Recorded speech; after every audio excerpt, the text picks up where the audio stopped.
ইতিহাস আপনাদের জানিয়ে দিয়ে যায়, ও দুনিয়ার মুসলমানেরা, আয় আমার রাসূলুল্লাহর উম্মতিরা, এই বলে সেই কাফের আর মক্কায় চলে যায়। আপনার মক্কার জমিনে আবু জেহেলের কাছে চলে গেল। আবু জেহেল তার দরবারে বসে বড় হাসি মজা ঠাট্টা করতে লাগে। আল্লাহর নবী এই কাফের ব্যক্তিটা যখন আবু জেহেলের কাছে পৌঁছে গেলেন, আবু জেহেল বলল, কি ব্যাপার, মুহাম্মদ কি আমাদের অফারটা অ্যাকসেপ্ট করে নিয়েছে? মুহাম্মদ কি অফার মেনে নিয়েছে? ও সমাজের যুবকেরা সেই সময়ে দাঁড়িয়ে দাঁড়িয়ে সেই কুফরে মক্কাটা বলেছিল, এ আবু জেহেল শুনে রেখে দাও, মুহাম্মদ সাল্লাল্লাহু কোনো অফার অ্যাকসেপ্ট করে নাই, বরঞ্চ মুহাম্মদ সাল্লাল্লাহু বলে দিয়েছে, আবু জেহেলকে বলো, আবু জেহেল যদি আমাকে নবী বলে মেনে নেয় তাহলে আমি রাসূলুল্লাহ আবু জেহেলের উপরে সব থেকে বড় খুশি হয়ে যাব। এই কথা বলার সঙ্গে সঙ্গে আবু জেহেলের ভেতরে একটা রাগ তৈরি হয়ে গেল। আরে বাপ্পারা মা মারা এতিম মেসির ছেলে, যে কিনা আমাকে অফার দিচ্ছে।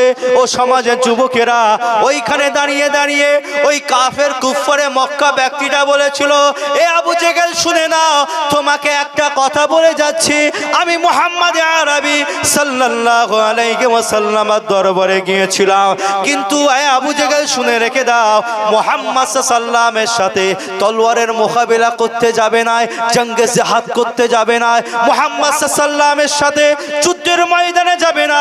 এ আবু জেহেল শুনে নাও, আমি নিজের চোখে যেটা উপলব্ধি করে এলাম, মুহাম্মাদের ভক্তরা সেই মুহাম্মাদের কদমে জান দিবার জন্য তারা সর্বসময় রেডি হয়ে রয়েছে। আরো জোরে বলো। আবু জেহেল, তুমি যদি নিজে যদি প্ল্যান তৈরি করো যে মুহাম্মদ সাল্লাল্লাহু আলাইহি ওয়াসাল্লামের যুদ্ধ করবে, খবরদার যে উনি, আরে আমি তোকে পাঠিয়েছি তো মুহাম্মদ সাল্লাল্লাহু আলাইহি ওয়াসাল্লামের তো চামচাগিরি করতে নয়, তোকে তো খবর নিতে পাঠিয়েছি। বলে আবু জেহেল, আমি তো যে দেখে এসেছি, জানো, তুমি জানো, আমি দেখলাম মুহাম্মদ সাল্লাল্লাহু আলাইহি ওয়াসাল্লাম উযু করছেন নামাজ পড়বার জন্য, নামাজ পড়তে যাবেন তার আগে উযু করছেন, এই উযু করছেন যখন হাতটা ধৌত করছেন, এই হাতের গোড়ালি এই জায়গা দিয়ে ধৌত করার পর পানি পড়ে না, তো বলছেন এই ইহুদি এই কাফেরটা বলছেন, যখন মুহাম্মদ সাল্লাল্লাহু আলাইহি ওয়াসাল্লাম উযু করছেন তো এই জায়গা থেকে যে পানিগুলো গড়িয়ে গড়িয়ে পড়ছেন, মুহাম্মদ সাল্লাল্লাহু আলাইহি ওয়াসাল্লামের সাহাবারা ওই পানিটাকে জমিনে ফেলতে দিচ্ছে না, ওরা ওই পানিটাকে হাতে করে নিয়ে কেউ মুখে মাখছে তো কেউ নিজের শরীরেতে মাখছে। জোরে বলে। এ আবু জেহেল, আমি নিজে চোখে দেখে এসেছি, মুহাম্মদ সাল্লাল্লাহু আলাইহি ওয়াসাল্লাম কোন একটা কাজ বলতে যাবেন, এই কাজটা শুনবার জন্য সাহাবাদের ভেতরে একটা কম্পিটিশন লেগে যাচ্ছে। এ বলছে হুজুর আমি করব, ও বলছে হুজুর আমি করব, ও বলছে হুজুর আমি করব, ও বলছে হুজুর আমি করব, ও বলছে হুজুর আমি করব। আবু জেহেল, আমি নিজে চোখে দেখে এসেছি, মুহাম্মদ সাল্লাল্লাহু আলাইহি ওয়াসাল্লামের দাঁড়ি থেকে একটা দাঁড়ি খসে জমিনে পড়ছেন, তো জমিনে সাহাবারা ফেলতে দিচ্ছে না, ওরা ওই দাঁড়িটাকে নিয়ে চুমু খেয়ে নিজেদের মাথার ওপরে রেখে দিয়েছে। আর একটু মহব্বতে হলো না? আবু জেহেল, আমি অনেক নেতার দরবারে গেছি, কিন্তু আব্দুল্লাহর বেটা মুহাম্মদ সাল্লাল্লাহু আলাইহি ওয়াসাল্লামের মতো নেতাকে আমি জীবনে কোনোদিন দেখি নাই। জোরে বলুন সুবহানাল্লাহ। ভাইজান, এজন্যই বলা হয়েছে আল্লাহ নবী দিলেন তো এমন একজন নবী দিলেন যাকে আল্লাহ সমস্ত নবীদের সরদার করেছিলেন। ভুল বলছি নাকি? আল্লাহ নেতা দিলেন তো এমন একটা নেতা দিলেন যে নেতা ছাতার তলায় আদম থেকে নিয়ে ঈসা পর্যন্ত প্রত্যেকটা নবীকে আসতে হবে। সুবহানাল্লাহ বললেন না? তাহলে নেতা দিয়েছে তো দিবার মতো দিয়েছে, কিন্তু আমরা তো সেই রাসূলের মতো নেতাকে ছেড়ে দিয়ে দুনিয়ার নেতাকে ধরার জন্য মত্ত হয়ে যাচ্ছি, যারা মদের লাইসেন্স পাস করেছে। আহা, যারা মদের লাইসেন্সকে সই করে দিচ্ছে, তাদের মতো নেতাদের জন্য আমার ঘরের ছেলেরা জান দিবার জন্য রেডি হয়ে যাচ্ছে। যে এমন সব হাইব্রিড মুসলমান নেতা নেতৃত্ব রয়েছে, ওয়াকফকে নিয়ে এত কিছু হলো, জবান দিয়ে একটা কোনো কথা বেরোলো না। তোমরা কেমন মুসলমান? যখন রাসূলকে গালি দেওয়া শুরু হলো, এই রাসূলুল্লাহকে গালি দেবার জন্য যখন মুসলমানরা আপনার প্রতিবাদ করার জন্য রাস্তায় নামতে শুরু করলো, আই লাভ মুহাম্মদ সাল্লাল্লাহু আলাইহি ওয়াসাল্লাম করে ব্যানার দিয়েছে। আমি আস্তে আস্তে আপনাদের এইখানে যে সব ব্যানারগুলো দেখলাম ছিঁড়ে গেছে, খুলে দেবেন। আই লাভ মোহাম্মদ সাল্লাম যে ব্যানার লেখা আছে, হয় নতুন করে ব্যানার লাগান, না হলে ব্যানার খুলে দেন, ছিঁড়ে গেছে। আপনি মহব্বতে ব্যানার লাগিয়েছেন, ব্যানার ছিঁড়ে গেছে। আই লাভ মোহাম্মদের যে ব্যানার সাল্লামের ব্যানার আছে, ব্যানার লাগবে না, খারাপ লাগছে, বিয়াদবি। রাসূলের নামকে এরকম ভাবে কাটা, ওটা চেষ্টা করবেন হয় খুলে দেন, না হলে ওখানে একটা নতুন কোনো ব্যানার লাগিয়ে দেন। কথাটা বুঝতে পেরেছেন? আমি আস্তে আস্তে দেখে ভাবছিলাম বলবো, বেখেয়াল হয়ে গিয়েছিলাম। তো ভাইজান, এই আমার রাসূলকে যখন গালি দেওয়া শুরু করলো, আমার ঘরের কিছু ইমানদার ব্যক্তি তারা আই লাভ মোহাম্মদ সাল্লামকে নিয়ে প্রচারে নেমেছিল না, পতাকা নিয়ে নেমেছিল, রাস্তায় নেমেছিল, স্লোগান দিয়েছিল। কিন্তু অবাক হয়ে যাবেন ভাইজান, আর সেই আমার ঘরের কিছু এরকম মুসলমান ছিল, তারা আবার যারা রাসূলের নামে বেরোচ্ছে তাদেরকে অ্যারেস্ট করবার জন্য তারাও প্রতিবাদে নেমেছে। আফসোস, হাওড়া জেলা বলে একটা জায়গা আছে, আমাদের ওই দিকের কথা বলছি, হাওড়া জেলা, যেখানে একটা গ্রাম আছে, সেই গ্রামের 90% মুসলিম, আর 90%-এর ভেতরে 80% আমার মুজাদ্দিদুজ্জামান হুজুরের সিলসিলা সব। তো সেই গ্রামের ছেলেরা আই লাভ মোহাম্মদ সাল্লাম লিখে একটা ব্যানার তৈরি করেছে, একটু প্রতিবাদ করবে। কোথায়? নিজের গ্রামে, শুনছেন তো, নিজের গ্রামের রাস্তায়, অন্য কোনো জায়গায় যাবে না, মেন রোডে যাবে না। এমনকি তারা বলেছিল যে মুখে পতাকা, কালো পতাকা এরকম তারা বেঁধে প্রতিবাদ করবে। তো ভাইজান অবাক হয়ে যাবেন, সেখানকার যিনি নেতা আর কি চেয়ারে বসে আছে, সেও একজন মুসলমান, আর সেও হচ্ছেন আমার দাদা হুজুর কেবলা সিলসিলার লোক। হ্যাঁ, যখন এইরকম দ্বারা আমার ঘরের ছেলেরা রেডি করলো প্রতিবাদ করবে বলে, ব্যানার ফ্যানার নিয়ে যখন এবার প্রতিবাদের রাস্তায় বেরোবে, সঙ্গে সঙ্গে ওরা সেই দিনে রাত্রির বেলায় ঘরে পুলিশ বাহিনী পাঠিয়ে দিয়েছে, যদি তোরা প্রতিবাদে বেরোস তোদেরকে মিথ্যা কেস দিয়ে সব জেলে ঢুকাবো। রাসূল কোন রাজনীতির জায়গা নয়, আল্লাহ কোন রাজনীতির জায়গা নয়, ইসলাম কোন রাজনীতির জায়গা নয়। সব মুসলমানদের জন্য রাসূল দরকার, আল্লাহ দরকার, কোরআন দরকার। যদি রাসূলের নামে যদি গালি দেওয়া হয়, তার প্রতিবাদে বেরোলে যদি তোমাদের এত কষ্ট হয়, তো আমার মনে হয় তোমাদের ব্লাড গুলোকে টেস্ট করার দরকার আছে, আদৌ তোমরা সত্যি মুসলমানদের রক্ত আছে না কাফের মুশরিক গাদ্দারের রক্ত তোমাদের শরীরে মিশে আছে। কথা ঠিক বললাম না ভুল বললাম? অবাক, অবাস্তব ব্যাপার। তাদেরকে করতে দিল না, বললো না, হবে না। কিন্তু অথচ তসবিহ গুনছে, কোরআন পড়ছে, নামাজ পড়ছে।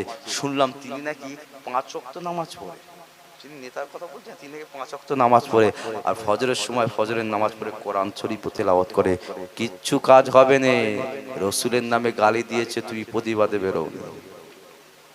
ইতিহাস আপনাদের জানিয়ে দিয়ে যায়, ও দুনিয়ার মুসলমানেরা, আমার রাসূলুল্লাহ দিওয়ানারা, সেই কাফের ব্যক্তিটা আবু জেহেলের সামনে দাঁড়িয়ে দাঁড়িয়ে বলতে লাগলো, এ আবু জেহেল শুনে রেখে দাও, আমি পৃথিবীর জমিনে হাজারো নেতার দরবারে গেছি, হাজারো নেত্রীর দরবারে গেছি, হাজারো বাদশার দরবারে গেছি, হাজারো রাজার দরবারে গিয়েছি, হাজারো মানুষের দরবারে গিয়েছি, কিন্তু আবু জেহেল শুনে রেখে দাও, আব্দুল্লাহর বেটা মুহাম্মদ সাল্লামের মতো এত আদর্শওয়ালা, এত আখলাকওয়ালা, এত চরিত্রওয়ালা, এত মুহাব্বতওয়ালা, এত ভালোবাসাওয়ালা, এত প্রেমওয়ালা, এত উসওয়াতুন হাসানাওয়ালা, এত উত্তম চরিত্রওয়ালা কোনোদিন কোনো মানুষকে দেখি না। এ আবু জেহেল শুনে রেখে দাও, আমার মনে হয় ওই মুহাম্মদ সাল্লাম যদি সত্য নবী না হয়, তাহলে কেউ তাকে এত মুহাব্বত করতো না, এত প্রেম করতো না, এত ভালোবাসতো না। এ আবু জেহেল শুনে রেখে দাও, আমার বিশ্বাস হয়ে গিয়েছে সেই মুহাম্মদ আরবি সাল্লাল্লাহু আলাইহি ওয়াসাল্লাম যে খোদাকে খোদা বলে মেনেছে, নিশ্চয়ই সেই খোদা সত্য। তিনি যে আল্লাহকে আল্লাহ বলে মেনেছে, নিশ্চয়ই সেই আল্লাহ সত্য। আমার মনে হয় ওই মুহাম্মাদুর রাসূলুল্লাহ তিনি নিশ্চয়ই হক এবং সত্য মুহাম্মাদুর রাসূলুল্লাহ। এ আবু জেহেল শুনে রেখে দাও, আমি আজ থেকে সেই মুহাম্মদ সাল্লামকে মুহাম্মাদুর রাসূল বলে মেনে নিলাম। আরো জোরে বলেন সুবহানাল্লাহ। পৃথিবীর জমিনে ইসলাম প্রতিষ্ঠা করেছেন রাসূলুল্লাহর মহব্বত আর ভালোবাসা। তুমি যদি রাসূলের ঘরের ছেলে হও, তাহলে তোমার ব্যবহারে অপর ব্যক্তি কেন কষ্ট পাবে? কথা বুঝতে পারছেন তো নাকি? এটা তো আদর্শ নয়। আজকে আমার নবীকে গালি খেতে হচ্ছে আমাদের কারণে, এটা মানেন তো নাকি? কোথাও উঠছেন চাচি? ও ঠিক আছে ভাইজান, এটা তো বিশ্বাস করেন আমার রাসূলকে গালি খেতে হচ্ছে কাদের কারণে বলে? আমাদের কারণে। কারণ আমরা যখন ভুল কাজ করছি মানুষ তো আমাদেরকে দেখে রাসূলকে চিনতে চাইছে। আরে এদের চরিত্র যদি এত খারাপ হয় তাহলে এদের নবীর চরিত্রটা কত খারাপ হতে পারে। এই তো গ্রামে গ্রামে বিচার হয় কি হয় না? আপনার এখানে হয়? গ্রামে বিচার হয় না? আচ্ছা বলেন তো, হক বিচার হয়? কি গো, ঘরে যেতে দেবেন তো আমাকে? বাড়ি যেতে পারবো তো নাকি? না গিয়ে দেখবো চাকা মাকা সব লিক হয়ে গেছে। কঠিন ব্যাপার, কারণ পরিস্থিতি যা অবস্থা না, বললেও রিস্ক আছে। সেদিনে ভাঙরে জলসা করে ফিরছি, বুঝতে পারেন ভাঙর জানেন তো, ট্রেন্ডিং জায়গা ভাঙর। ভাঙরে জলসা করে ফিরছি, রাস্তার মধ্যেখানে দেখি হঠাৎ করে গাছ পড়ে গেল। রাত তখন বাজে প্রায় 3টে। হঠাৎ করে না না কোনো ঝড় আছে না কোনো ব্যাপার আছে, গাছ পড়ে গেল। এবার তো জানেন এরম হচ্ছে ভাঙর মানে এখন বোম ফোমের ব্যাপার। পুরি বাপরে, কাকে ভাবতে কাকে মনে করে কাকে ঝেড়ে দেবে বুঝা মুশকিল, যে কঠিন ব্যাপার। এখন অনেক ঠান্ডা হয়ে গেছে, আল্লাহর শুকর।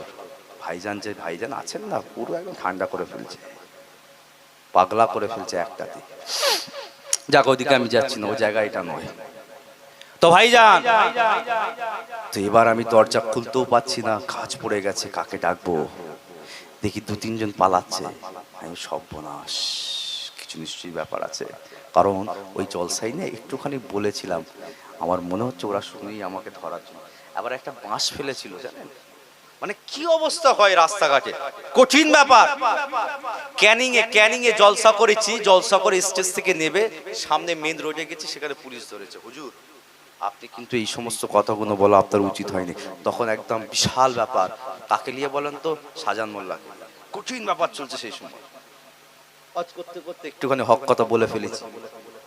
আর ওর ডেরাতে, হুজুর আপনার এগুলো কিন্তু ঠিক হয়নি, আমরা আপনাকে নিষেধ করছি, আপনি এই কথাগুলোকে বলবেন না। আপনি নিষেধ করার কি? কোনটা বলবো কোনটা বলবো না এটা কি আপনি ডিসাইড করে দেবেন না আমি ডিসাইড করে বলবো? বলছে না হুজুর, এখন পরিস্থিতি গরম হয়ে আছেন, পরিস্থিতি উত্তপ্ত হয়ে আছেন, আপনি সমস্ত কথা বলবেন না। যদি বলেন তাহলে আমরা অন্য কোনো ব্যবস্থা নিতে বাধ্য হব। আরে সর্বনাশ, কাকে বলছো তোমরা?